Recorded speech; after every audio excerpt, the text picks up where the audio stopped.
Cet étudiant aux cheveux longs, même avec une jeune fille à ses côtés, a un certain type de fétiche. Et c'est pour les professeurs de 40 ans. Mais avec une telle enseignante qui ne le ferait pas.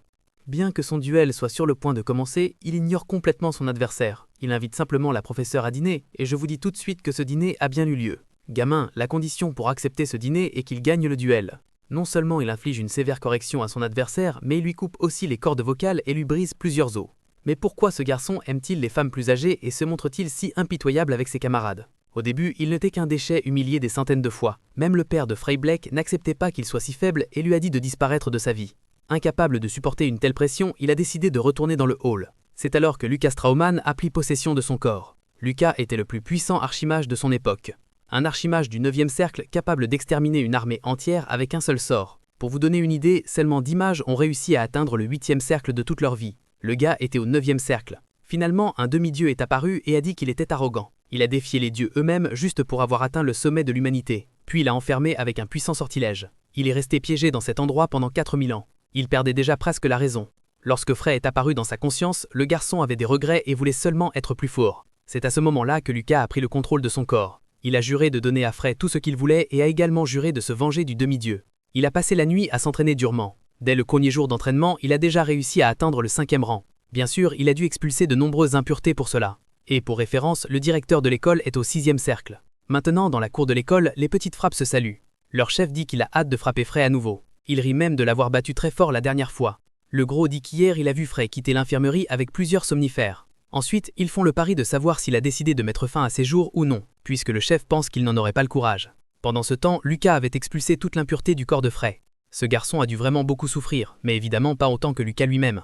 Ne devrait-il pas chercher un don de sang? Actuellement, dans la cafétéria de l'Académie Westrow, tout le monde est impressionné. Frey dévore des tonnes de nourriture comme si de rien n'était. Il suppose qu'il est resté une semaine sans manger, mais la vérité est qu'il a passé 4 ans sans ressentir aucune chaleur dans son estomac. Eh bien, maintenant, Lucas doit fréquenter une école pleine de gamins, même s'il a 4000 ans. Il a besoin de comprendre comment tout fonctionne afin de pouvoir enfin se venger du demi-dieu. Allons maintenant dans la salle de classe. Les délinquants sont déjà à l'intérieur. Tout le monde le dévisage, y compris le chef, qui au même moment dit avoir gagné le pari parce qu'il est en vie. Soudain, le chef met son pied en plein sur le chemin de Frey et dit qu'il est enfin arrivé, l'appelant son camarade. Évidemment, ils ne sont pas camarades, et l'humiliation est sur le point de commencer.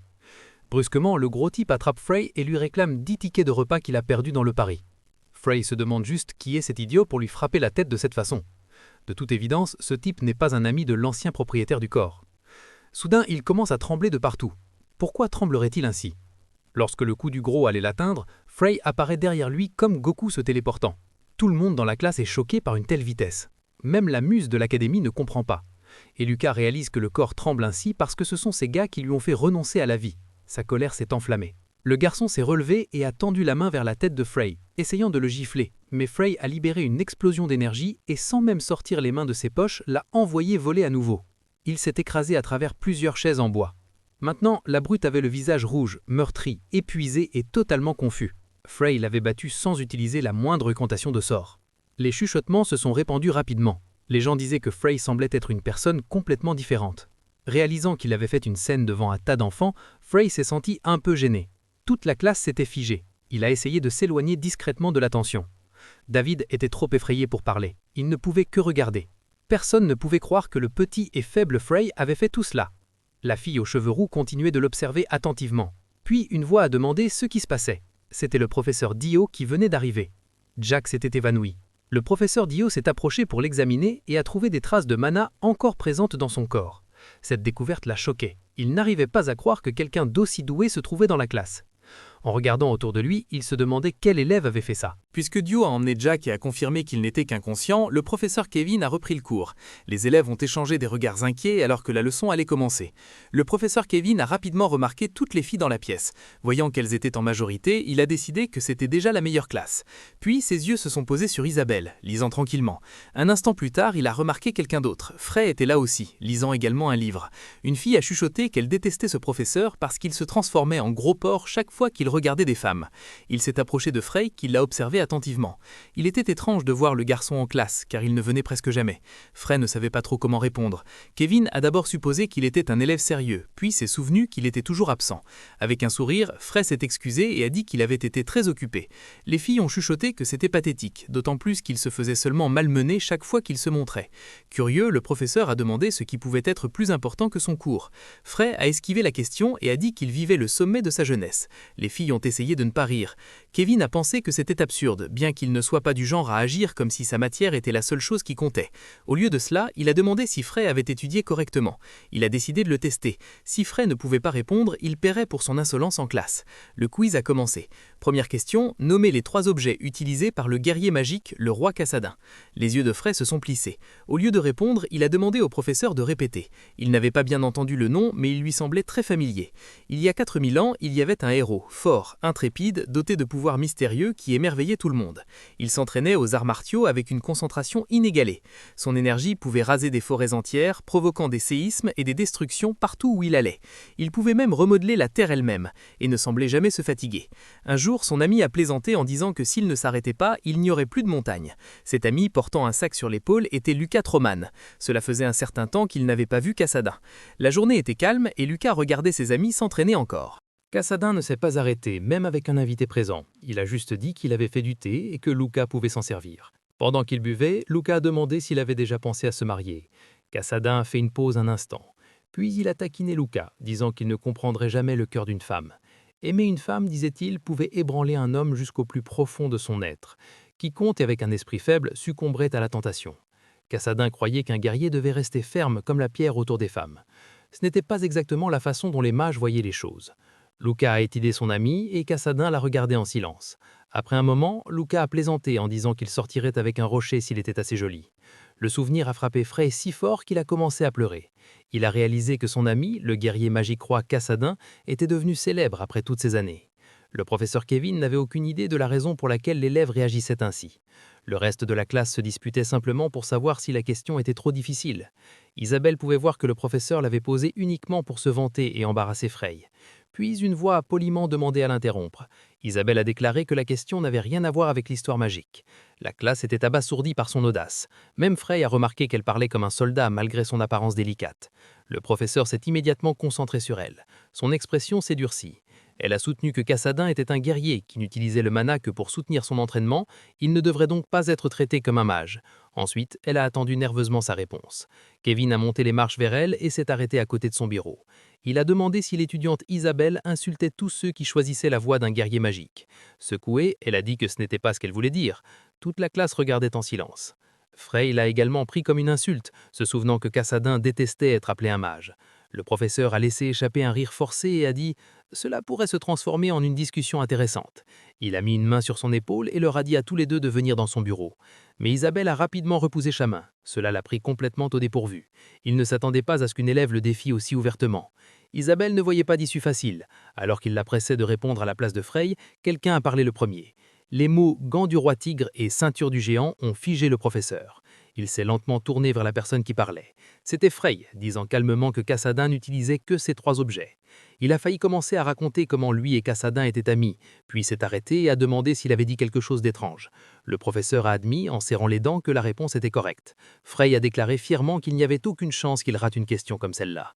Pour tout le monde, il semblait particulièrement étrange aujourd'hui. Kevin s'est ensuite retourné vers Isabelle et a dit que son comportement était irrespectueux.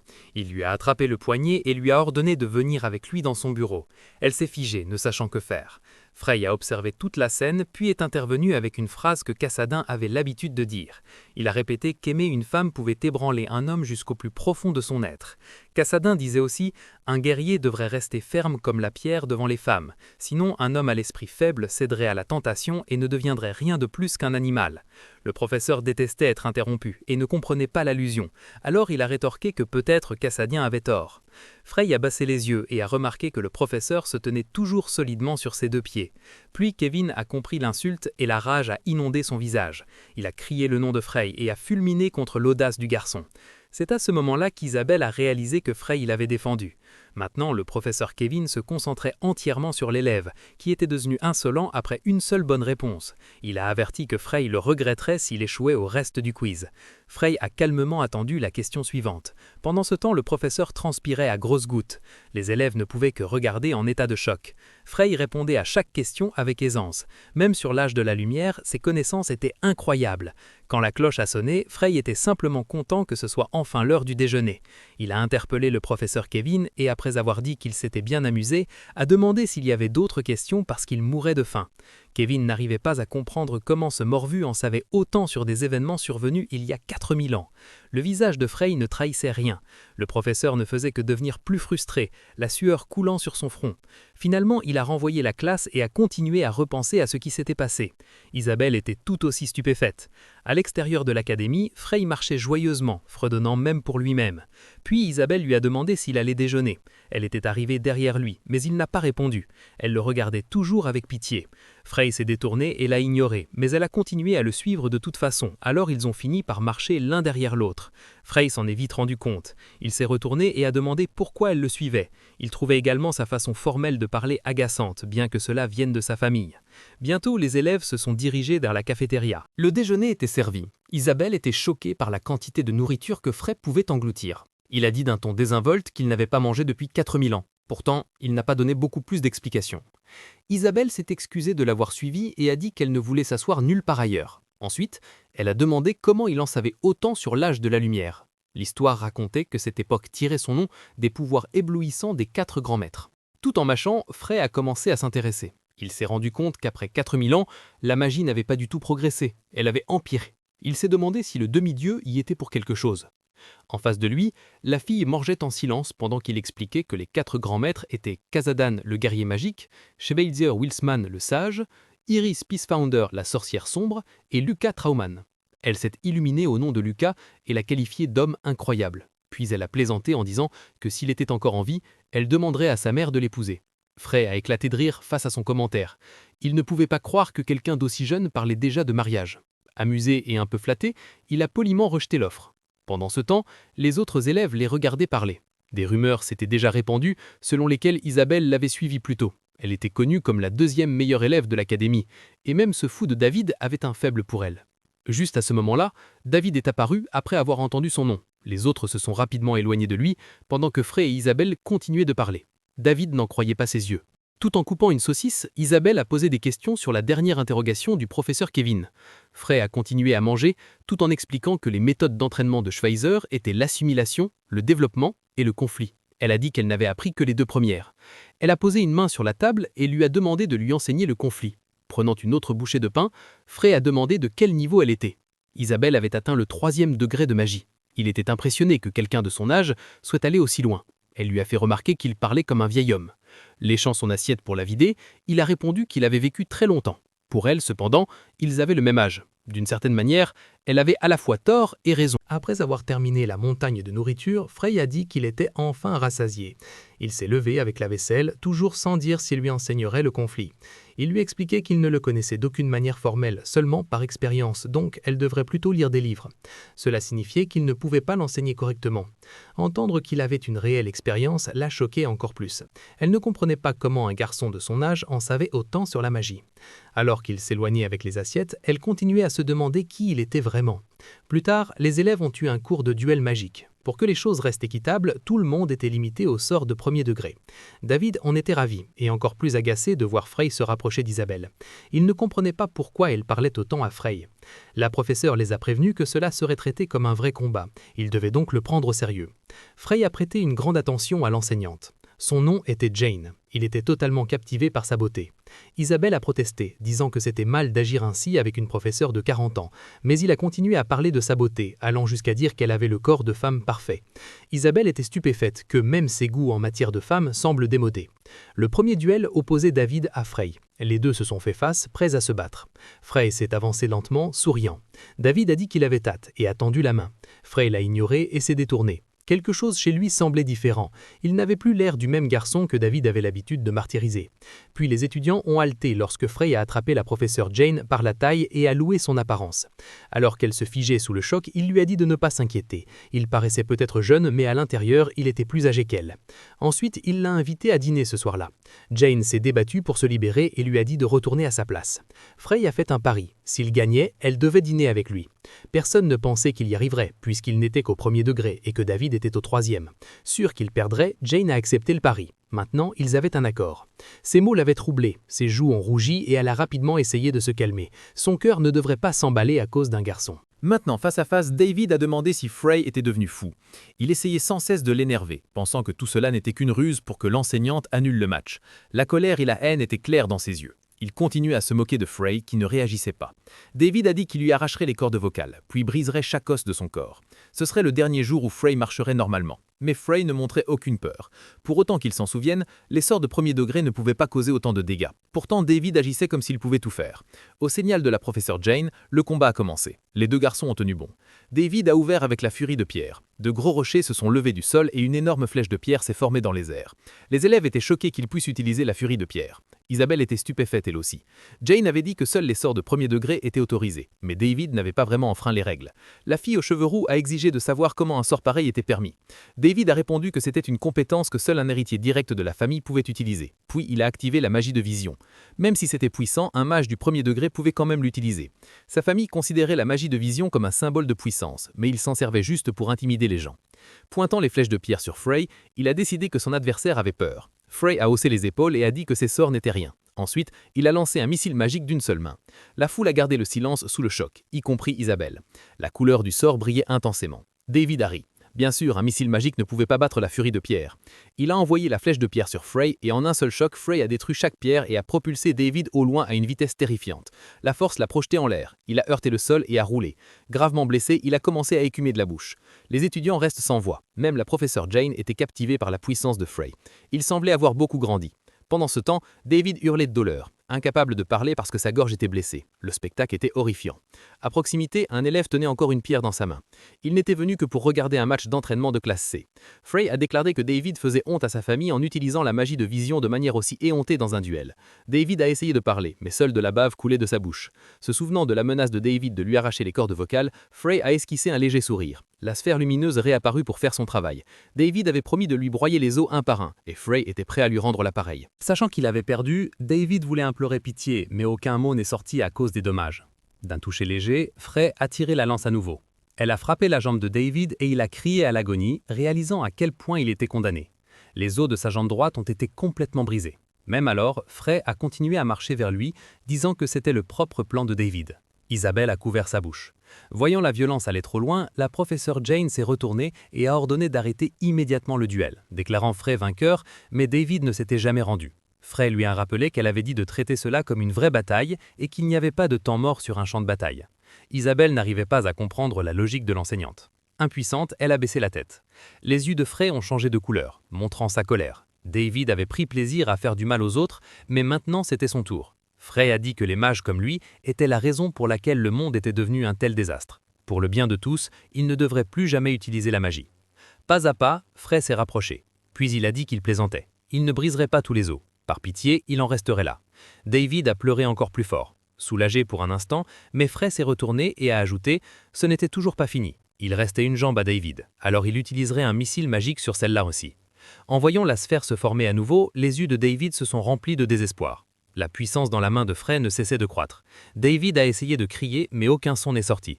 De loin, d'autres observaient silencieusement le pouvoir de Frey. Un étudiant blond a prêté une attention particulière avant de se détourner et de partir. Ailleurs, 2 autres personnes étudiaient l'arène. L'histoire s'est répandue rapidement dans l'académie. Les gens disaient que Frey avait écrasé David dans un duel et ruiné ses cordes vocales et ses jambes. La plupart pensaient secrètement que David était un idiot et que l'académie s'en porterait mieux sans lui. Pourtant, ils n'arrivaient pas à croire que le déchet de la famille Blake avait réellement gagné. Certains ont même deviné qu'il avait conclu un pacte avec le diable. Alors que Frey marchait dans les couloirs, un homme l'a arrêté. Frey ne le connaissait pas, alors il a demandé son nom. Le garçon s'est présenté comme Yiman Milo, un étudiant de 4e année. Une fois qu'il a appris qu'il était un aîné, Frey s'est présenté à son tour. Ils ont échangé des regards perçants. Ensuite, Yiman lui a directement offert une place dans les anneaux de Trauman. Entendre ce nom a éveillé quelque chose chez Frey. À ce stade, il connaissait déjà le groupe. C'était une organisation étudiante qui représentait l'Académie Westrow, et n'importe qui ne pouvait pas s'y joindre. Il choisissait leurs membres avec soin. L'anneau runique sur la main de Yiman prouvait qu'il appartenait aux anneaux de Trauman. Frey, quant à lui, se demandait surtout si l'utilisation de son nom sans permission comptait comme une invasion de sa vie privée. Il a écouté pendant que l'étudiant continuait à parler. Avant que Yiman ne puisse même dire qu'il était le chef du groupe, Frey s'est détourné. Il n'avait aucun intérêt à les rejoindre. Une voix a alors dit « Ce garçon ne serait pas facile à convaincre ». C'était Peronjun, debout dans le couloir. Yiman a salué son imposant compagnon. En entendant le nom, Frey a prêté attention. Le nouveau venu s'est avancé et s'est présenté comme le chef du groupe. Il s'est excusé pour le comportement de Yiman et a dit que son ami avait quand même dit la vérité sur les anneaux de Trauman. Frey s'est contenté de le dévisager en silence. Il a commencé à prêter une réelle attention au garçon devant lui. Pour quelqu'un d'aussi jeune, il avait l'air d'un dirigeant fort. Pourtant, Frey n'avait aucun désir de se joindre à eux. Il s'est éloigné en disant qu'il ne leur ferait pas payer pour l'utilisation de son nom. Yiman est devenu furieux de le voir si arrogant, mais Perun lui a dit de laisser tomber. Se grattant la tête, son ami s'est excusé pour son emportement. Pendant ce temps, le garçon aux yeux bleus le regardait partir. Ce soir-là, les invités ont commencé à arriver. Le dîner était déjà préparé. La professeure avait promis de manger avec Frey, bien que la présence d'Isabelle semblait étrange. Pendant qu'il mangeait, Isabelle a dit nonchalamment de l'ignorer et de faire comme si elle n'était pas là. Agacée, Frey lui a dit de partir. Elle a simplement haussé les épaules et a abordé la méthode du conflit, poussant la professeure à écouter attentivement. Puisque Frey ne lui avait pas encore enseigné, Isabelle s'est dit que le meilleur plan était de rester près de lui. Intriguée, la professeure Jane a demandé si elle parlait de la méthode d'entraînement de Schweitzer. Isabelle était surprise que la professeure la connaisse aussi. Jane a pris une gorgée de sa boisson et a dit qu'elle n'avait entendu que des rumeurs d'autres guerriers. Elle avait fouillé les archives à de nombreuses reprises et n'avait rien trouvé. Une fois qu'elle a réalisé que Frey savait quelque chose, elle voulut en entendre plus. Frey a bu tranquillement dans sa tasse. Puis un homme est venu à la table et un contact soudain a fait sauter la professeure. Frey se tenait derrière elle, l'a serrée dans ses bras et a dit qu'il pouvait lui enseigner quelque chose d'encore plus intéressant. Il voulait poursuivre la conversation dans sa chambre. La professeure se sentait attirée par lui, bien qu'elle hésitait parce qu'il n'avait que 20 ans. C'était comme si son esprit et son corps ne fonctionnaient plus ensemble. Juste avant qu'ils ne s'embrassent, Isabelle a frappé la table et a dit à Frey d'arrêter d'agir de manière aussi éhontée avec la professeure. La lune était haute dans le ciel. Près du balcon, Frey réfléchissait à sa nouvelle vie. Si le demi-dieu régnait vraiment le monde, cela faisait de lui une menace sérieuse. Même après 4000 ans, les gens se souvenaient encore de Cassadin, Schweitzer, Iris et lui. Cela signifiait que son héritage était toujours vivant et que des gens se battaient toujours pour lui.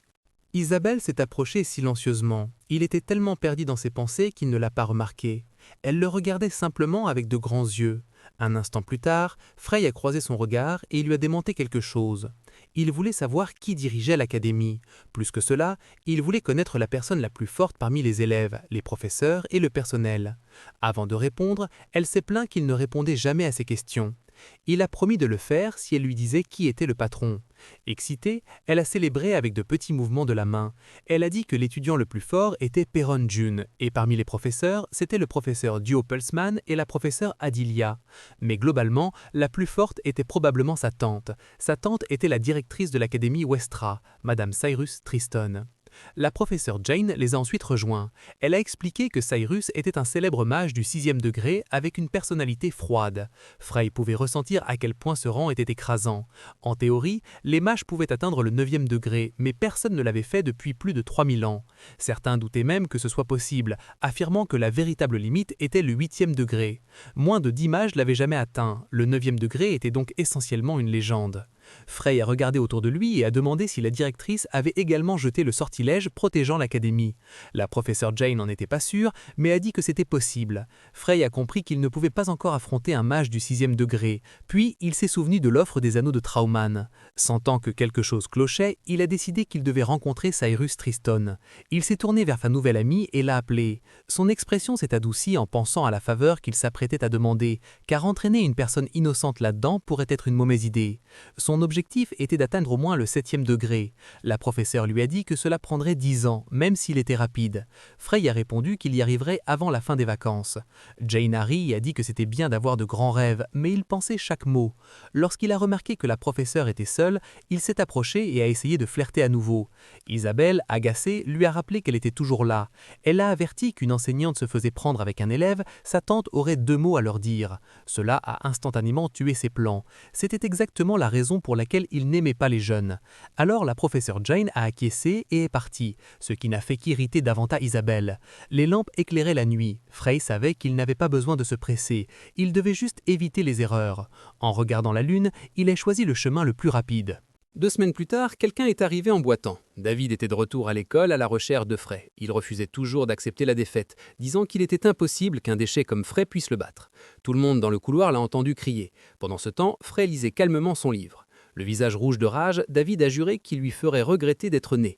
Il a dit qu'il transformerait la vie de Frey en enfer. Mais avant qu'il ne termine, Frey a tiré un missile magique et l'a fait tomber. Les béquilles de David ont volé lorsqu'il a heurté le sol. Les autres étudiants ont regardé avec peur. Maintenant, son nez était cassé aussi. Plus tard en classe, le professeur Kevin a dit que David était rentré chez lui pour se soigner. Ennuyé, Frey errait dans les couloirs. Il pensait que les élèves de la prestigieuse académie Westrow devraient au moins agir avec un peu de classe. Pour apprendre à utiliser le mana directement de son corps, il avait besoin d'un vrai combat. Puis quelqu'un l'a interpellé. Le type aux cheveux gris. Un garçon derrière lui a dit qu'ils avaient entendu dire que Frey était doué en magie. Dans une pièce abîmée, le garçon s'est présenté sous le nom d'Alex Drimid, un étudiant plus âgé qui s'attendait clairement à ce que Frey soit impressionné. Sans aucune crainte, il s'est vanté de pouvoir écraser le gamin maigrichon devant lui sans transpirer. En colère, il a exigé de savoir ce que Frey avait fait à David, qu'il appelait son petit frère. Frey n'avait pas l'air inquiet du tout. Il se demandait si ces idiots l'embêtaient exprès. Exigeant le respect, le seigneur a levé la main. Pour Frey, ils n'étaient que des gosses gâtés. Drimid continuait de demander pourquoi Frey s'était battu avec son ami. Pendant qu'il se vantait de s'être classé 17e lors du dernier tournoi de magie de Gladeheed, Frey a bâillé. Finalement, le seigneur a essayé de lui faire peur en disant que ce serait le jour de ses funérailles. Pour Frey, c'était juste un vantard menaçant un première année pour avoir l'air cool devant ses amis. Ces garçons n'étaient là que pour regarder. Il n'y avait pas besoin de se liguer contre quelqu'un qu'il croyait faible, surtout quand Frey préparait déjà un missile magique. Il a frappé 3 étudiants d'un coup, tandis qu'Alex a été projeté loin en arrière. La puissance de Frey pouvait abattre plusieurs personnes en un seul tir. Cela ne les a rendus que plus furieux. Alex est resté allongé sur le sol sans bouger. Les autres se sont plaints que ce n'était pas juste d'attaquer pendant que quelqu'un parlait. Mais pour Frey, s'en prendre à des gosses gâtés était amusant. Leurs attaques sont devenues encore plus féroces à cause de son attitude. Golbor, le premier fils de la famille Gillard, a voulu l'écraser. Pri, le deuxième fils de la famille Pinolarque, a également rejoint le combat. Malgré tout, Frey n'était pas intimidé. Il a levé les mains et a tiré un deuxième missile magique. Alors que les étudiants se précipitaient sur lui, il a continué à accumuler plus d'énergie et à les abattre l'un d'après l'autre. Même un simple mouvement créait un puissant missile. À la fin, il s'est assis sur un tas de corps épuisés, pensant que toute cette affaire avait été une perte de temps. Avec un rire moqueur, il a décidé qu'aucun d'eux ne valait l'effort. Des nuages dérivaient au-dessus de l'académie. Frey avait tellement étudié pour améliorer ses techniques qu'il s'est endormi d'épuisement. Puis, quelqu'un lui a demandé ce qu'il faisait ces derniers temps. Il s'est retourné et a vu Isabelle. Les étudiants avaient commencé à l'appeler le missile mortel, parce qu'il n'arrêtait pas d'abattre des gens avec son missile magique. Le surnom le gênait beaucoup, mais il n'avait toujours pas eu l'occasion d'utiliser des sorts plus puissants. Isabelle était surprise par le sentiment étrange qu'elle éprouvait pour lui. En le voyant se reposer sur le bureau, elle ne pouvait s'empêcher de le fixer. Sans lever le visage de la table, il lui a demandé ce qu'elle voulait. Elle a répondu qu'elle avait suivi ses conseils. Elle savait déjà que le sang véritable pouvait améliorer les cercles magiques, mais le mélanger avec de l'essence magique dans un ratio de 7:3 était nouveau pour elle. L'utilisation de sang de Troxo rendrait la chose encore meilleure. Malgré cela, elle l'a remercié pour cette découverte étonnante. Après une courte pause, elle s'est demandé ce qu'il allait lui enseigner ensuite. Frey avait l'air si fatigué et ennuyé qu'il l'a juste regardé. Elle a soutenu son regard, visiblement curieuse de savoir ce qu'il pouvait faire. Il ne s'était toujours pas rendu compte qu'il était devenu le tuteur personnel d'Isabelle. Puisqu'elle était douée, il savait qu'un enseignement approprié pourrait la mener au 7e degré. Il y a réfléchi un moment. Puis il l'a appelée et lui a dit qu'il lui enseignerait le conflit la prochaine fois. Elle s'est illuminée instantanément, incapable de croire que ça arrivait enfin.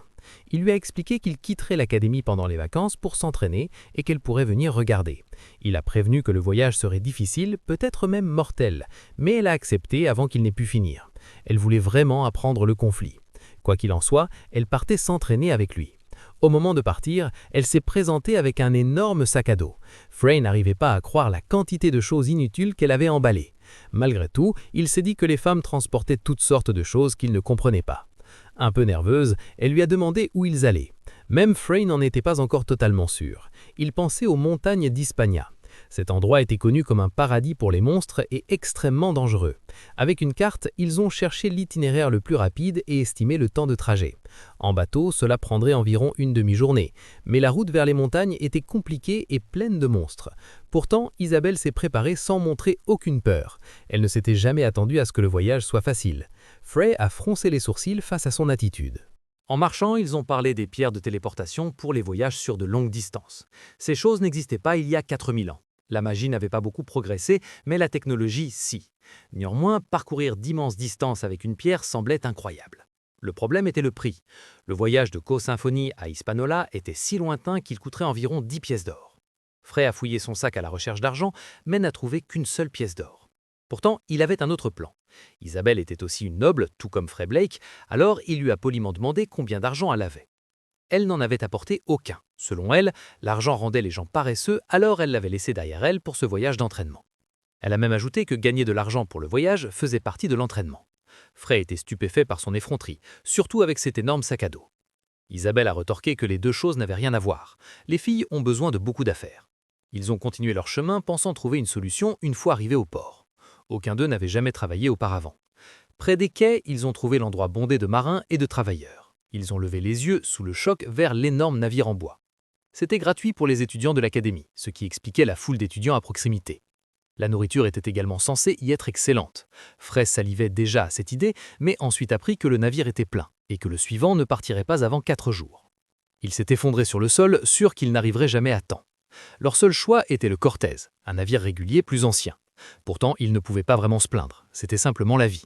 Même avec un arrêt à Jutenbull, il atteindrait Co-Symphonie en moins de 5 jours, et les étudiants de l'académie voyageaient toujours gratuitement. À l'intérieur, l'équipage parlait entre eux. Un homme au visage balafré a dit que tout était prêt. Le capitaine leur a ordonné de lever l'ancre cette nuit-là pour un raid parfait. Un autre homme avec un cache-œil a ri. Quelqu'un a demandé pourquoi il s'était enlevé un œil, et il a répondu que c'était la marque d'un pirate. Étudiant une carte, ils ont discuté de ces pirates assoiffés de sang. Montrant une zone isolée, l'un d'eux a dit que leur cible était le navire s'arrêtant à Jutenbull. Il lui tendrait une embuscade après qu'il ait passé les îles Oskull. Il ne manquait plus que le nom du navire. C'était le Cortez, rempli d'enfants riches. Frey et Isabelle se tenaient à l'avant du navire. Le capitaine s'est présenté et a souhaité la bienvenue à tous les passagers. Isabelle a poliment commencé à lui parler. Sans ce navire, ils auraient attendu 4 jours de plus. Et bien qu'il soit décent, il comptait peu de passagers. Le capitaine a expliqué pourquoi l'itinéraire passait par les îles Oskull, où des pirates apparaissaient souvent. Isabelle est devenue nerveuse, mais il l'a rapidement rassurée. Seuls 2 navires de guerre les escortaient, mais chacun abritait un mage du 4e degré, et les 2 étaient des mages de combat de la tour de magie. Donc, même si des pirates attaquaient, ils ne devraient pas être une menace. Les 2 mages maintenaient leur sort de protection. Cela a aidé Isabelle à se détendre. Si les pirates avaient un peu de jugeote, ils n'attaqueraient pas. Puis Frey a remarqué quelque chose de troublant. L'équipage a été soudainement secoué par la vue de pirates. Un grand navire lourdement armé se dirigeait droit sur eux. Même le capitaine Mac était abasourdi. Isabelle regardait avec panique ce qui se passait, alors que Frey restait calme. Les navires de guerre avaient déjà été coulés. Cela seul prouvait qu'il ne s'agissait pas de pirates normaux. Ils possédaient d'énormes canons et une détermination féroce. Quelques minutes plus tôt, les pirates avaient trouvé leur cible et vu le Cortez approcher. Les 2 navires d'escorte les inquiétaient, mais ils avaient une arme secrète, un invité spécial pour le raid. Parlant dans une langue étrange, il a montré sa puissance. C'était le seigneur Dullard, une liche qui les aidait à attaquer. Sa magie terrifiait même les pirates. Il dégageait d'obscurité pure et de la destruction. Mais le capitaine lui faisait confiance. C'était un monstre mort-vivant, et avec une liche de son côté, le capitaine pensait qu'il marquerait l'histoire de la piraterie. Le mort-vivant a commencé à préparer son sort. Un pouvoir sombre mélangé à la magie des ombres. Sa première attaque a été une lance de glace. Il a tiré sur les navires de guerre, perçant les coques pour frapper les mages responsables. En voyant l'attaque, les 2 mages ont essayé de se défendre. Il était trop tard, les lances étaient trop fortes. Ils ont tout essayé, mais la glace a continué à déchirer les navires et les a détruits complètement. Le capitaine pirate a ri, rêvant déjà des richesses qu'il prendrait cette nuit-là. Son équipage a dégainé ses épées pour le combat.